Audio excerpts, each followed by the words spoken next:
As I was unpacking in my new home, the doorbell rang. So I thought the furniture I had ordered had arrived and went to open the door. Oh, Sophia? There my mother-in-law was, standing with a broad smile on her face. Behind her, my father-in-law and my husband, Steve, stood silently. Sophia barged in and started looking around the house. Oh, what a lovely geek you are. We moved because it's a 5-room new home, you know. It was me who convinced Steve. He's saying he's okay with living with you again. Be grateful. As Sophia boasted, my husband, Steve, came forward and murmured in a low voice. Well, I suppose I can forgive you. I couldn't help but burst into laughter. What's so funny? That's quite rude. Sophia's face turned red with anger. That's when I told her the truth. Because, Sophia. I'm actually single now. What? The look on their faces at that moment still makes me laugh when I think about it. It seems there are people in the world who interpret things in a way that suits them. My name is Abby. I'm a 32-year-old ordinary office worker. I met my husband, Steve, 2 years ago through our friend and got married. He worked for a top company and was kind to everyone without being arrogant. I was moved by him and was convinced I could be happy with him. However, it didn't take long for me to realize that was a big misunderstanding. Living together, I realized he had no will of his own and always checked with me before doing anything. Is this tie okay for today? Should I take an umbrella? At first, I thought it was cute that he listened to others' opinions. But it became tiresome as it continued every day. I remember during dates. It was often me who had to decide on the menu because he couldn't decide. Even the marriage was initiated by me saying, I'm almost 30, and considering the age to have children, it's better if we get married. He obediently agreed.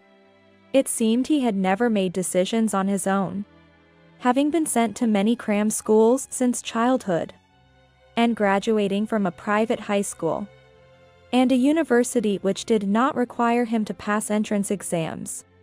Even his current job was recommended by a professor. Moreover, having been on the elite path, he thought chores were not his job.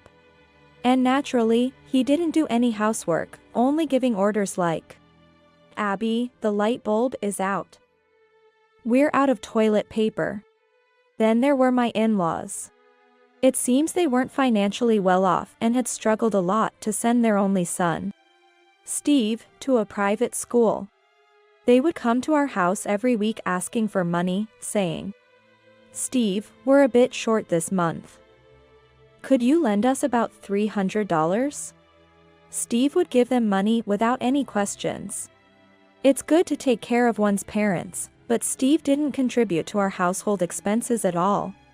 This is my company's housing, so you should pay for everything else, was his logic.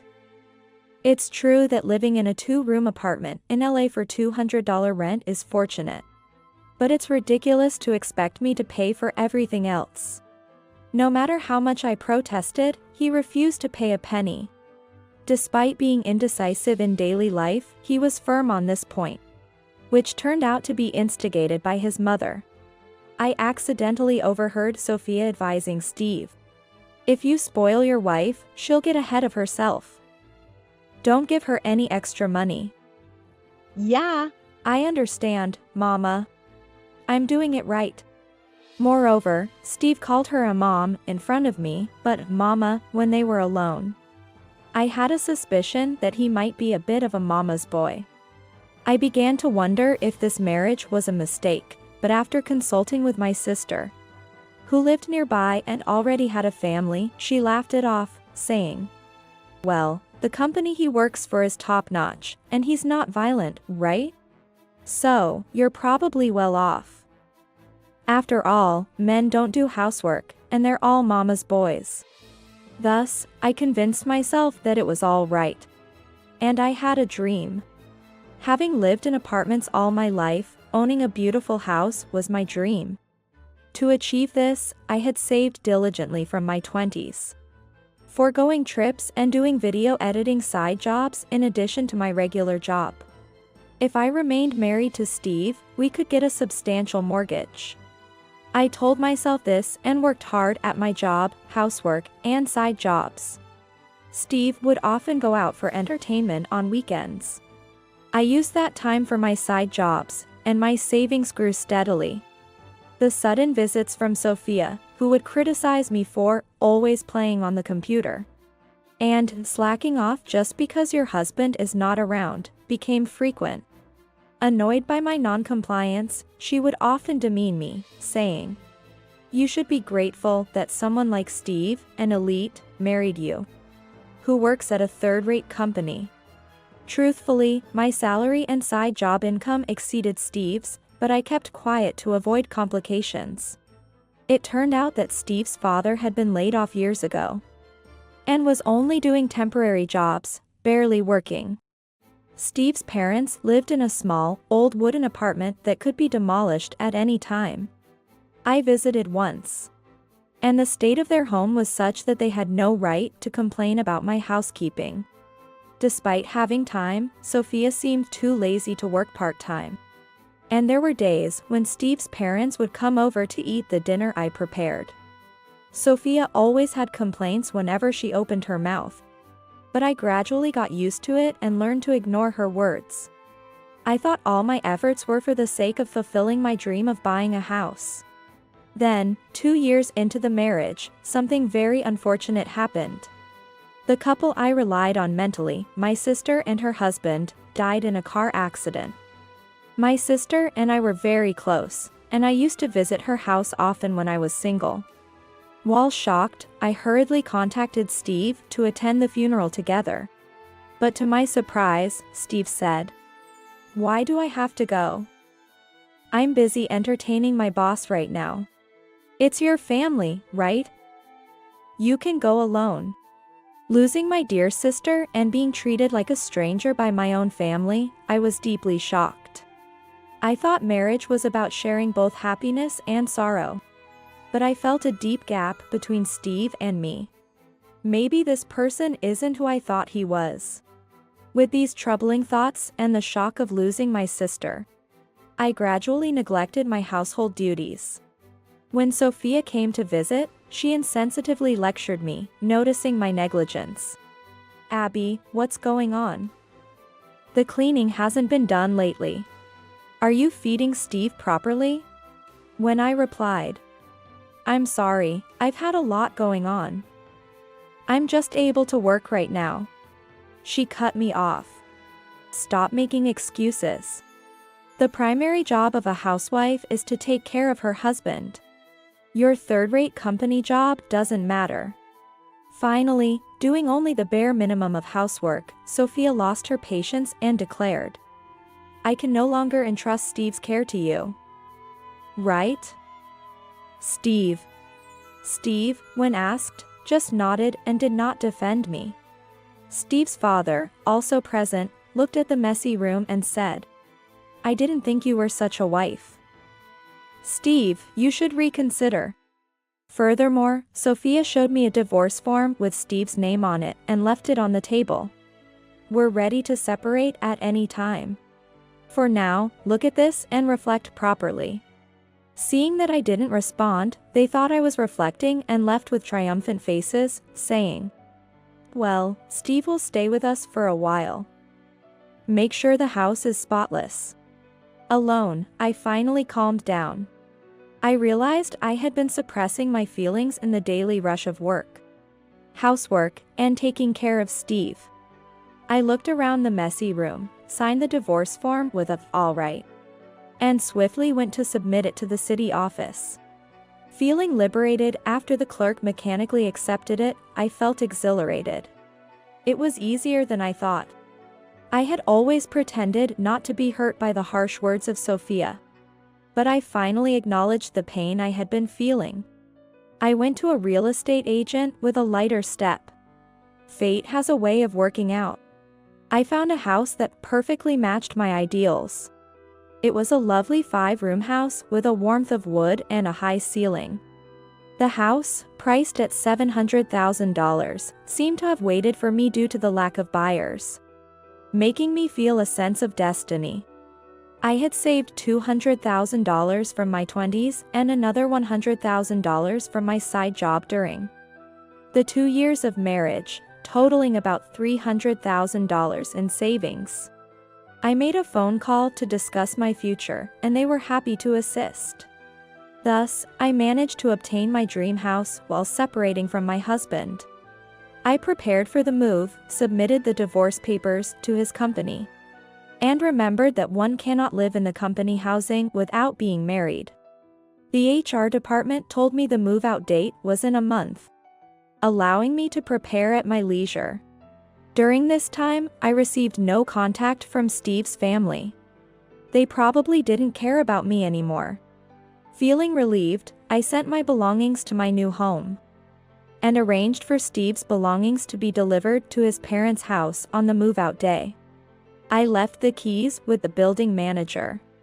As I was unpacking in my new home, the doorbell rang, and I thought it was the furniture I had ordered. When I opened the door, there was Sophia, my ex-husband's mother, standing with a broad smile. Behind her were Steve's father and Steve, standing silently. "How did you find this place?" I panicked, but Sophia pulled out a shipping label from my belongings. This was lying inside the company housing. "You're so secretive. If you bought a house, you could have told us." I saw the for sale signs. "It's a 5-room, right?" As she smirked. I cursed my carelessness, but Sophia boldly entered and started looking around the house. Well, it looked nice from the outside. But the inside is also nice, isn't it? Then, workers in uniforms began carrying in boxes. "Wait, what are you doing?" I exclaimed. Unperturbed, Sophia proudly declared, "We're moving into this 5-room new home because I convinced Steve. He said it's okay to live with you again. Be thankful." Steve then timidly added, "Well, I guess I could forgive you." I burst into laughter uncontrollably. "What's so funny?" "That's quite rude," Sophia exclaimed, her face turning red. That's when I told her the truth. "Because, Sophia, I'm actually single now." "What?"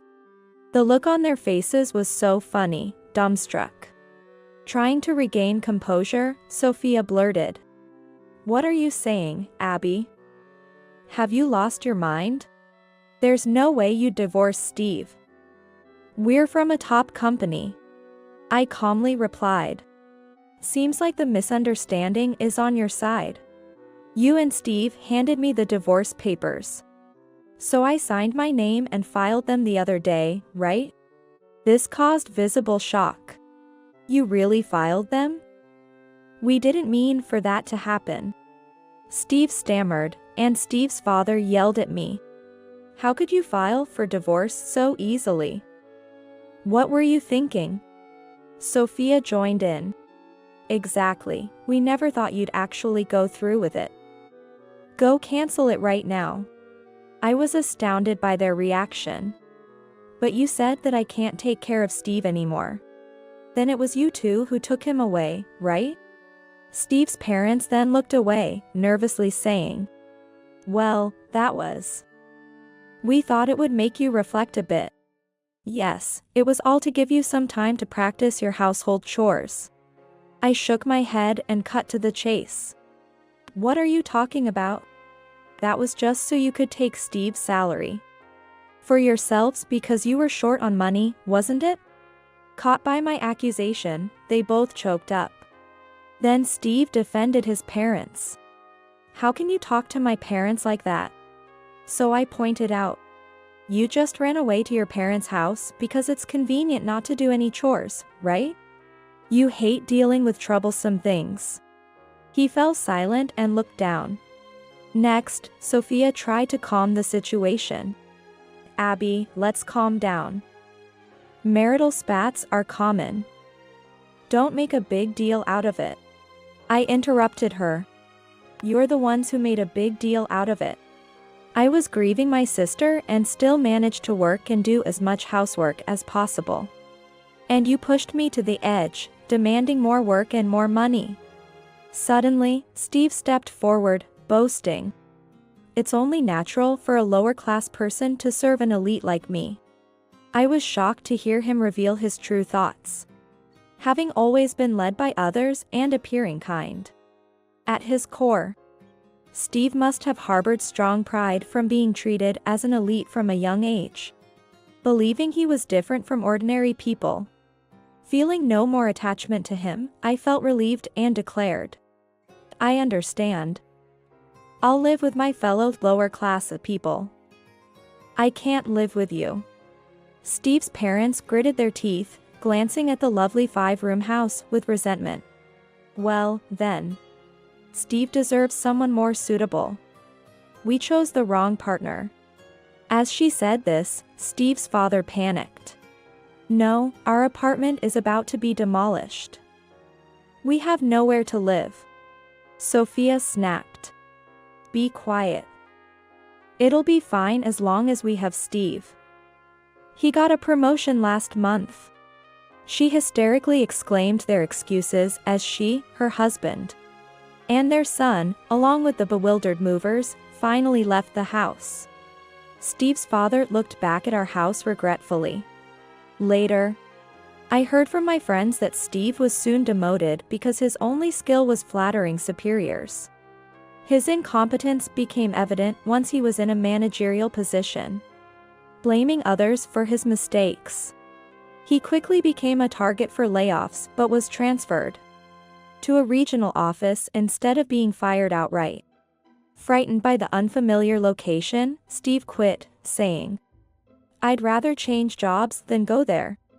However, he was shunned by major competitors and repeatedly failed job interviews, severely damaging his pride and leading him into seclusion. Steve's parents, relying on Steve's salary, were devastated when their apartment was demolished, and they were evicted. The troubled family of 3 turned to relatives in the countryside, where they were crammed into one room. And Steve's parents ended up helping with local farming from morning to night.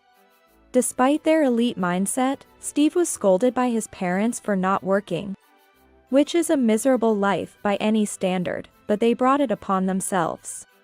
As for me, I invited my parents and 2 nieces to live in the new 5-room house. My sister, who died in an accident last year, left behind 2 young daughters. They had been staying with my parents and avoided the accident. The 2 children were still in kindergarten and elementary school. And although their parents had been taking care of them, they were very fond of me. So, I decided to take this opportunity to take them in. Taking them in was one reason for buying a 5-room house. My parents sold their home and land, contributing about $300,000. So we only needed a $100,000 mortgage, which I could afford.